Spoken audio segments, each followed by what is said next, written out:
ಈ ಉಪಪುರಾಣದಲ್ಲಿ ನರಸಿಂಹ ಸ್ತೋತ್ರ, ದಕ್ಷತಂಬಲಿಗಳ ಸೃಷ್ಟಿ, ಸ್ವಯಂಭುವ ಜನನ, ಮರೀಚ ಮುಂತಾದ ಋಷಿಗಳ ಜನನ, ರುದ್ರಸೃಷ್ಟಿ, ಮುಕ್ತಿಯನ್ನು ದಯಪಾಲಿಸುವ ವಿಷ್ಣು, ಬ್ರಹ್ಮರ ಧ್ಯಾನ, ಅಷ್ಟಾಕ್ಷರಿ ಮಂತ್ರ, ಮನ್ವಂತರಗಳು, ಗುರು ಹಿರಿಯರ ಬಗ್ಗೆ ಮಕ್ಕಳು ಮಾಡತಕ್ಕ ಕರ್ತವ್ಯಗಳು, ನರಸಿಂಹ ದೇವಾಲಯ ರಚನೆ, ಈ ಮೂರ್ತಿ ರಚನೆ ಹಾಗೂ ಪ್ರತಿಷ್ಠಾಪನೆ, ಕಲಿಯುಗದಲ್ಲಿ ಬರುವ ದುರಾಚಾರಗಳು, ವರ್ಣಾಶ್ರಮ ಧರ್ಮ ಮುಂತಾದ ಹಲವಾರು ವಿಷಯಗಳು ಇದರಲ್ಲಿ ಕಂಡುಬರುತ್ತದೆ.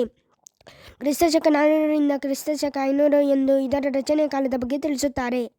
ಕ್ರಿಯಾಯೋಗ ಸಾರ ಉಪಪುರಾಣ. ಇದರಲ್ಲಿ ಶ್ರೀ ವಿಷ್ಣುವಿನ ಪ್ರಾರ್ಥನೆ, ಸೃಷ್ಟಿ ಹಾಗೂ ಭೂವಿವರಣೆಗಳು, ಗಂಗಾ ಯಾತ್ರೆ ಮತ್ತು ಪುಣ್ಯಕ್ಷೇತ್ರಗಳ ವಿಧಿವಿಧಾನಗಳು, ಮಧುಕೈಟಭರ ಸಂಹಾರ, ವೈಷ್ಣವರ ನಿತ್ಯ ಕರ್ಮಗಳು, ತುಳಸಿ ಹಾಗೂ ಧಾತ್ರಿ ಪ್ರಶಂಸೆ ಹೀಗೆ ಮುಂತಾದ ವಿವರಗಳು ಈ ಉಪಪುರಾಣದಲ್ಲಿ ವರ್ಣನೆಗಳಿವೆ.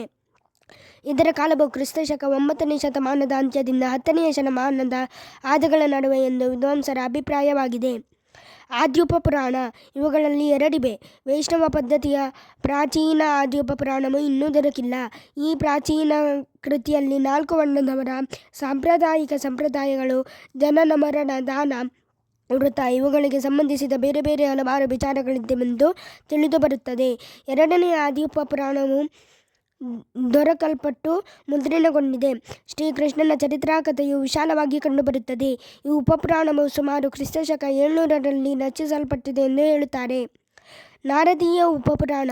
ಇದರಲ್ಲಿ ಮಹಾಮಹಿಮನಾದ ರುಕ್ಮಾಂಗದನ ಚರಿತ್ರೆಯು ಸುಮಾರು 40 ಅಧ್ಯಾಯಗಳಲ್ಲಿ ವಿಸ್ತಾರವಾಗಿ ವಿವರಿಸಲ್ಪಟ್ಟಿದೆ. ಇದರ ರಚನಾ ಕಾಲವು ನಿರ್ಧಾರವಾಗಿ ತಿಳಿಯಲ್ಪಟ್ಟಿಲ್ಲ. ಆದರೂ ಈ ಉಪಪುರಾಣವು ತೀರಾ ಇತ್ತೀಚಿನದೆಂದು ವಿದ್ವಾಂಸರ ಅಭಿಪ್ರಾಯ. ಬ್ರಹ್ಮೋತ್ತರ ಉಪಪುರಾಣ. ಇದರಲ್ಲಿ 3000ಕ್ಕಿಂತ ಮಿಗಿಲಾಗಿ ಸೂಕ್ತಗಳಿವೆ. ಮಾರವಾಡದಲ್ಲಿರುವ ಬಲಜೌ ನದಿಯ ಮಹಿಮೆಯೇ ಉಪಪುರಾಣದ ವೈಶಿಷ್ಟ್ಯ.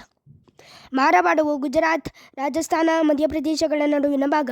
ಈ ಉಪಪುರಾಣವು ಅಲ್ಲಿಯೇ ರಚಿಸಲ್ಪಟ್ಟಿರಬೇಕೆಂದು ಹೇಳಲಾಗುತ್ತಿದೆ. ಇದರ ಕಾಲವು ಇನ್ನೂ ನಿರ್ಧಾರವಾಗಿಲ್ಲವಾದರೂ ಇದು ಬಹಳ ಈಚಿನದ್ದು ಎಂದು ವಿದ್ವಾಂಸರು ತಿಳಿಸುತ್ತಾರೆ. ಸಾರೋಪಪುರಾಣ. ಇದರ ರಚನಾ ಕಾಲವು ಕ್ರಿಸ್ತಶಕ 1230ರಿಂದ ಕ್ರಿಸ್ತಶಕ 1250ರ ಮಧ್ಯೆ ಎಂಬುದು ಪಂಡಿತರ ಅಭಿಪ್ರಾಯ.